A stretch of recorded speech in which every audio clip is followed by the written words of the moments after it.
Hello and welcome to the Lewis Nichols Show. I am so excited to bring on my next guest today, the fantastic Petula Clark. For me, being only 27, to interview somebody that has done so much and had the most incredible career was such a pinch myself moment. We couldn't do video, unfortunately, but she called us and we had the most amazing chat, and she was so generous with her time. So here we go. I hope you enjoy it. If you do, please give us a like, a comment and a subscribe to the channel, and we'll hopefully bring you more. Thank you very much. So hello and welcome to the show. I'm really excited to bring on my next guest today. It's Petula Clark. How are you? I'm well, thank you. How are you? That's a Lewis, isn't that Lewis? Isn't that a Welsh name? Yes, my nan is from a place called Llanelli in Wales. That's very good pronunciation. Well done, you. Like, you know, this is such an honor for me because I'm 27 years old, and to get the opportunity to speak to you today is just incredible. So thank you so much for, allowing me some time today. Well, that's very nice of you to say so. So first of all, I wanted to kind of ask you, you've been in the industry now for, 80 years. When you were growing up, was being a singer and a performer something that you'd always dreamt of? Well, no, when I was a little girl, I used to love singing like lots of little girls, but I used to spend a lot of time in Wales because I am half Welsh. My mother was Welsh, and during the bombing, when the Blitz happened, because we used to actually live just outside London and it got pretty hectic, but we used to go to our grandparents' house in Pentrabach to get away from things. And I used to roam around the mountains, and I was a bit of a mountain goat. I used to love the mountains and the streams, and I used to sing all the time, and just for fun, I loved it. And the first time I sang in public was in chapel. And I think I sang in Welsh, and that was my first contact with an audience, if you like. It was a congregation, in fact, and that's when I had that first feeling of the joy of singing to people and feeling something coming back from them. And I mean, you've got the most incredible voice, and I'm really excited to talk about your new single a little bit later. But I wanted to kind of go back to the early 40s for you, which was, I've read a story about you were on the BBC radio and you ended up performing. But I wondered if you could tell us a little bit about that, because it seems incredible how that all happened for you. It was in London. It was in a theatre called the Criterion, which is still there. And the BBC had taken it over during the war because it was, and it still is, underground. And it was all done up with sandbags. I mean, it was like being in a rather nice air raid shelter. And I went along there to send a message with a lot of other kids who were sending messages to their relatives, their dads, their cousins, their brothers who were serving overseas. It was the BBC Overseas Service. And I went along to send a message to my uncle, and we had a little rehearsal. And during the rehearsal, there was a huge air raid, and the Criterion is in Piccadilly Circus, actually. And the place was shaking, you can imagine. And a lot of the kids were up from the country and they were a bit scared. And the producer asked if one of the kids would like to come up and say a poem or sing a song or something just to calm things down. And nobody else volunteered. So I put my hand up and said, I'll sing a song. and I got up and sang, and they put me in front of a microphone. It was the first time I'd ever seen a microphone. And they heard it in the control room, and they liked it and said, would you like to sing as well as send your message? Yes. And that was the first time I was heard on the air. And there was a huge reaction from the troops all over the place. And the BBC asked me to come back. And that was the beginning of my career as such. That must have been an incredible feeling for you to get such a big reaction, especially from the troops, you know, who are out there fighting for their country, and your music, you know, brought them some happiness. You know, that must have been an incredible feeling. Yes, I mean, I've thought about it since. You know, when I was a child, I wasn't really aware of all that. And, you know, it was just, oh, that's nice, you know. But, you know, I am aware of the joy that comes from hearing somebody's voice on the radio. And I can only imagine for the troops out there.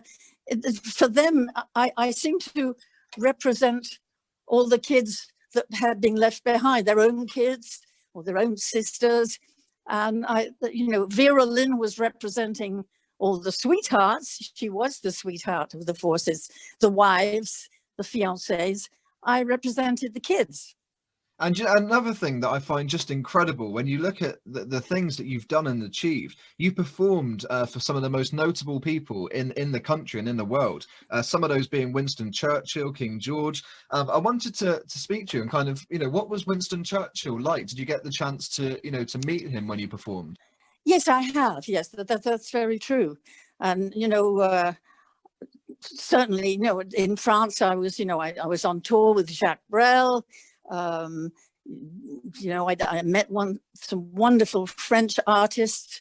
And then, of course, when I started performing in America after Downtown, yes, I met and worked with some wonderful people. And that was very, very exciting. The funny thing is that these people were just as excited about working with me, which kind of surprised me. You know, I couldn't understand why Fred Astaire was so thrilled at the idea he was going to sing with me. You know, it was, you know, I hadn't thought about that point of view, but that's what it was like. And the Americans are very generous when it comes to fellow artists. It's like a kind of community. I mean, you just mentioned then, of course, the great Fred Astaire, and Finian's Rainbow, such an incredible film, and you were nominated for a Golden Globe for that as well. There's going to be no one like Fred Astaire ever again. He was one of a kind. What did you have fond memories when you were working with Fred Astaire? Oh yes, he was lovely. You know, from the first moment we met, we liked each other. And Francis Coppola was directing, and we liked him and he liked us. So we were like the Three Musketeers. And Fred was a perfectionist. And you would think, you know, because he was already in his 60s. This was the last movie he made as a dancer. And you would think that he would be, you know, pretty sure of himself, but he wasn't.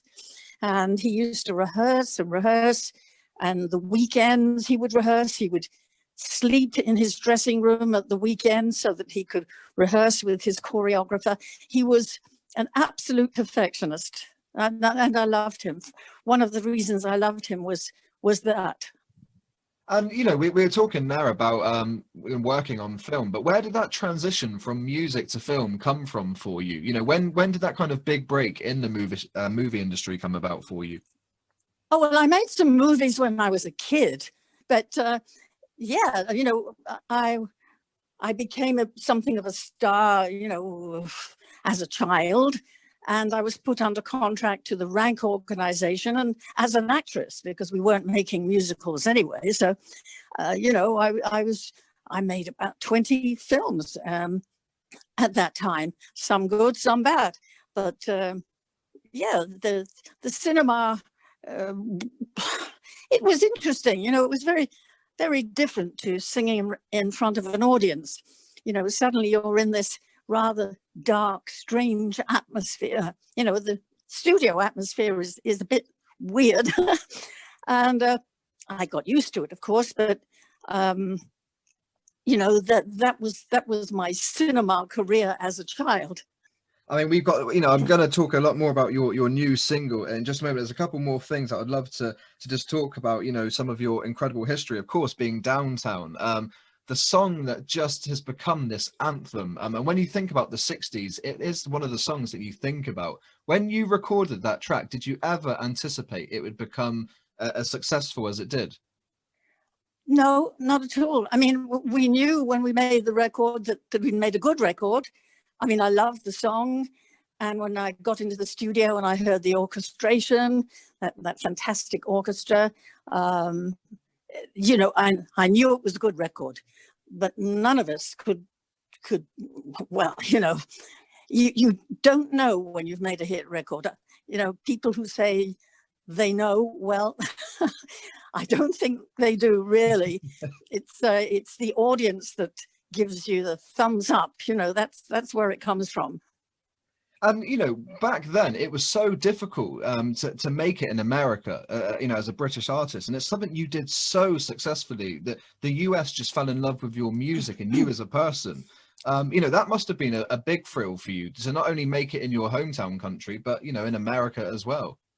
Well, yes, of course. You know, I had been living in France by then, you know, and I'd become a, you know, big star in France, and all the French-speaking countries come to that, and you know, French-speaking Canada and Belgium and Switzerland and Algeria and Tunisia and Morocco. You know, but Downtown, you're right. The Americans took that song to their hearts, and I didn't really have to do anything about it. You know, the record was put out by Warner Brothers, and there it was. And when I first performed in New York, you know, I walked out on the stage and they were standing before I even started to sing. You know, it was very exciting and totally unexpected.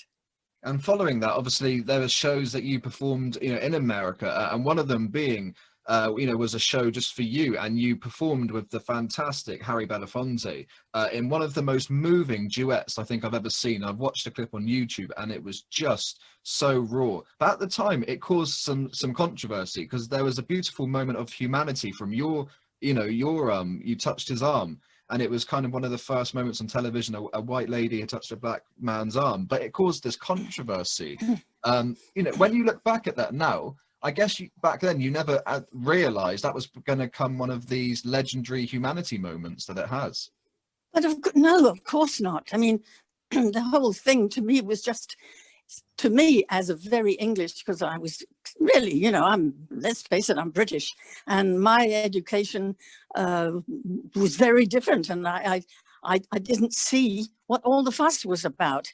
And there it was. And as you say, it became a moment in history. It was the civil rights movement, and suddenly there I was in the middle of it.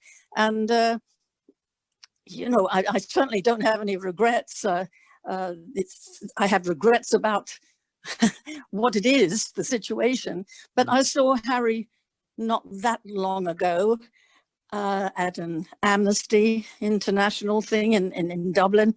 And to him, that moment was very important. And it more or less sealed our relationship. And I've always loved Harry, and he's still a great man. I just think it was incredible that, you know, you and your team made sure that this went out to broadcast, because I know originally they wanted you to redo this and do it a different way, but the fact you all came together and said, no, we're going with this, I thought was incredible. Well, we did redo it reluctantly. We did it in a different setup altogether.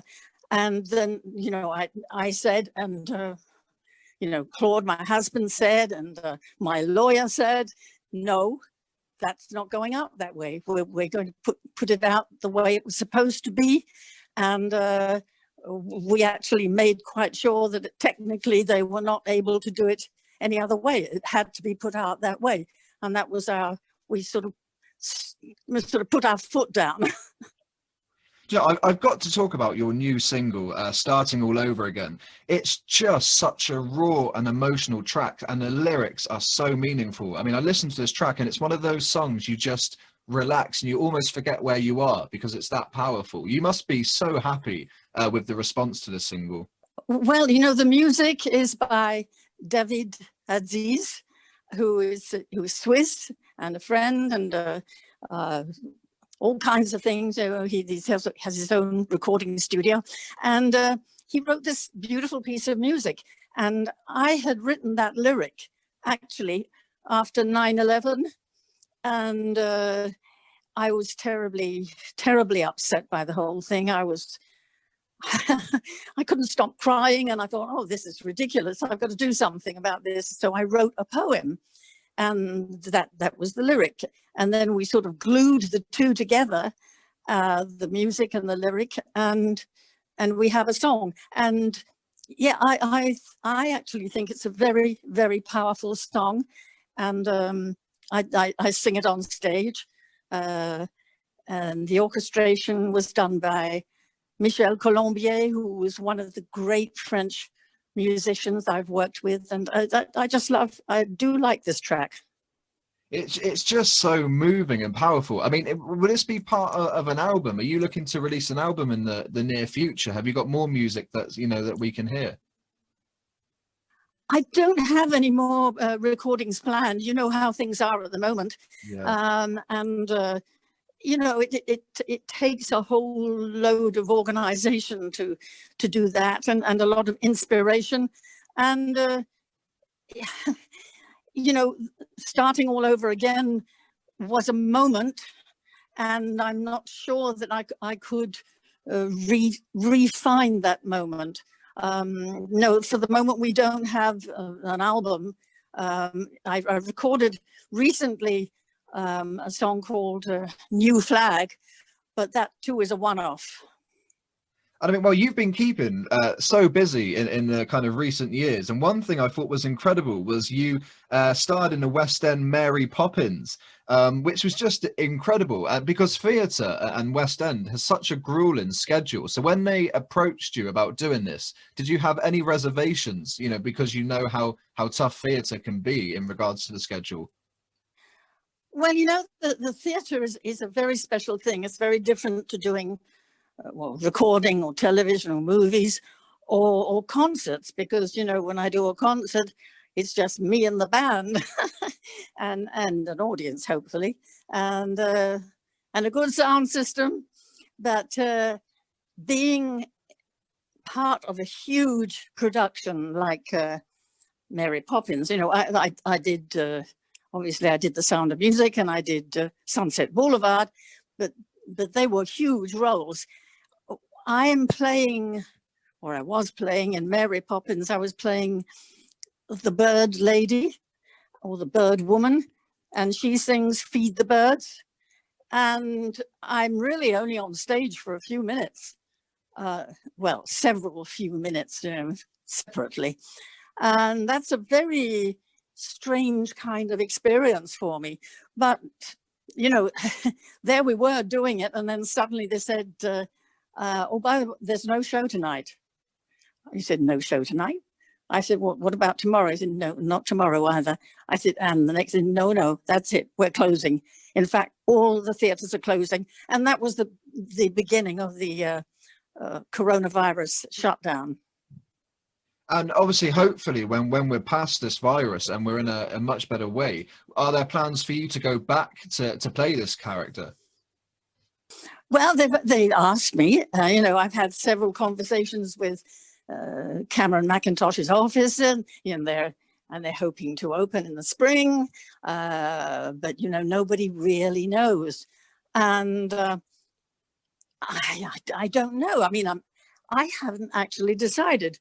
You know, it's a wonderful team of people, and Cameron is a great guy, and you know, I enjoyed going to the theatre. You know, it's right in the middle of Soho, and it's very lively, and yeah, and I miss all of that, the comradeship, the audience, but I'm not quite sure if I will be going back. I haven't actually decided yet.